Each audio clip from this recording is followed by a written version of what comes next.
Welcome to In Your Neighborhood. I'm your host, Charlotte Brown, and on today's show, we are talking with Elevate NWO. My guests today are Iyn Laterman. Iyn is the Director of Client Services, and also joining us is Eric Shee, who is the Director of Education and Community Development. Welcome to the show. Thank you.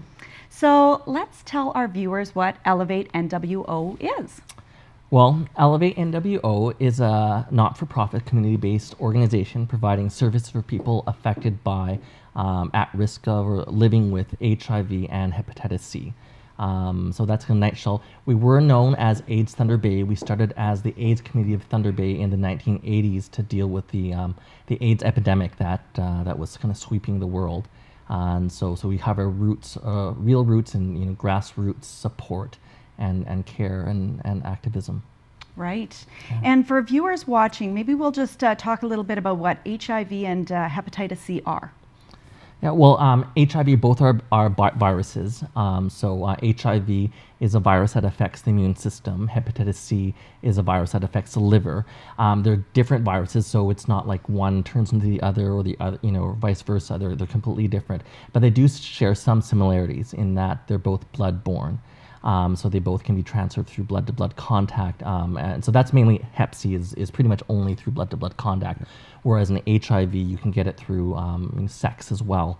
And the fluids that it's found in also are greater than blood, so it's also found in sexual fluids and such.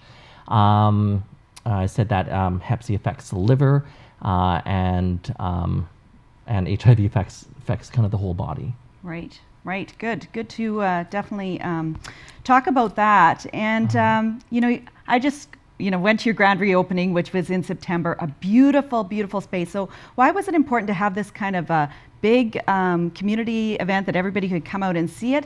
And then there was also the announcement of kind of the 2.0 part of it. So let's talk a little bit about that. Well, earlier this year we had the opportunity to move from our office on Memorial Avenue to the Cumberland Street location. We're now located at 106 Cumberland, the Villa Square building. At that point in September, we had our grand opening, and our executive director, Holly Gauvin, kind of deemed it the Elevate 2.0. New space, dedicated client center that was very exciting, very warm, very welcoming. And this to also, I guess, try and encapsulate some of the new programming and some of the new directions that we're taking and treating our members living with Hep C and HIV. Right, and do you just serve Thunder Bay, or how widespread is your reach of your services? So Elevate NWO, our catchment area is from Wawa west to Kenora. Wow. Yeah. So you have an office here in Thunder Bay. Do you have any kind of outreach support, or do you have somebody who travels to those areas? How does that work? Well, we don't have any offices outside of Thunder Bay, but we do provide services. From that area. It's sometimes if you think about it, that's, I believe, the size of France. It's huge. It's quite a large geographic area. From here all the way up to Hudson's Bay and all those communities. We do get out to the region. In the summers, we do have road shows and we try to make contact. Plus, we do have partners that we work with to help us get referrals and to be able to get people into our services. But that's, it's one of the challenges of living in the North is it's so large, and we do serve those places. But that's one of the reasons that we're now Elevate NWO, is to reflect that, our mandate has always been that area, but now our name just reflects that reality. And right. It's nice with technology too that those people living in our jurisdiction, can access our nurses or our case management through telemedicine or just phone or Skype, and then we can arrange with the pharmacies in their communities to provide treatment. So it's the distance isn't as big a factor as it once was. Yeah, absolutely, absolutely. And let's talk a little bit about kind of, I'm sure you maybe even kind of outgrew your space. Like I'd like to know a little bit about, you went from AIDS Thunder Bay to also serving populations that also have hepatitis C. I'm sure the numbers have grown significantly, so maybe we could talk a little bit about kind of where the numbers maybe were 5 years ago, where the numbers are now, and who. Sure. So about 5 years ago, our roster was just under 70 members. And we just had our board meeting last last week, and kind of announced to the board that we're serving just under 400 now.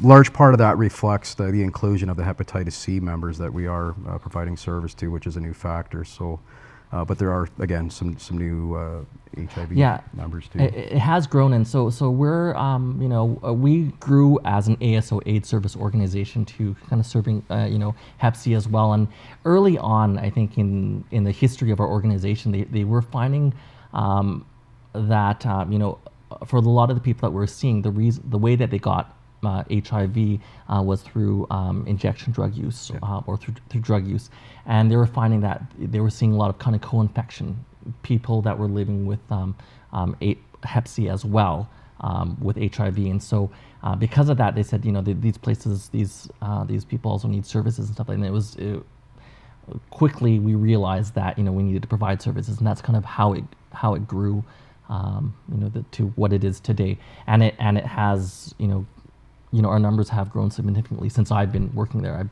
I've been with the agency for 5 years now, and it went from a small group to now it's every day there are new people coming in to access our services. Right.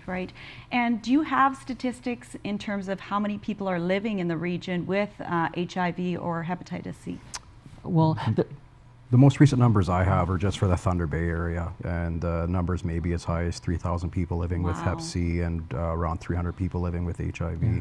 Part of our mandate is to get the testing out there and to get the information out to the public in not only just Thunder Bay but the Northwestern Ontario to get out and get tested if you're living especially if you're living at risk, and so that we can get you treatment. Yeah. Right. And so these are estimates, based on what we think but what we do know are the diagnosed cases. And so the numbers that come from the health unit we've got in the last 5 years, I think there are 22 people diagnosed with HIV, or the last 6 years, and I think but on the Hep C side, that number is probably nearing maybe 700, 800. Wow. So we know these are just diagnosed cases, right? So. Right, and I'm just curious in terms of, has there been any change in terms of the stigma that's attached? I know like in the 80s, especially when it comes to HIV and AIDS, like there was a lot of stigma that was attached to that or having that.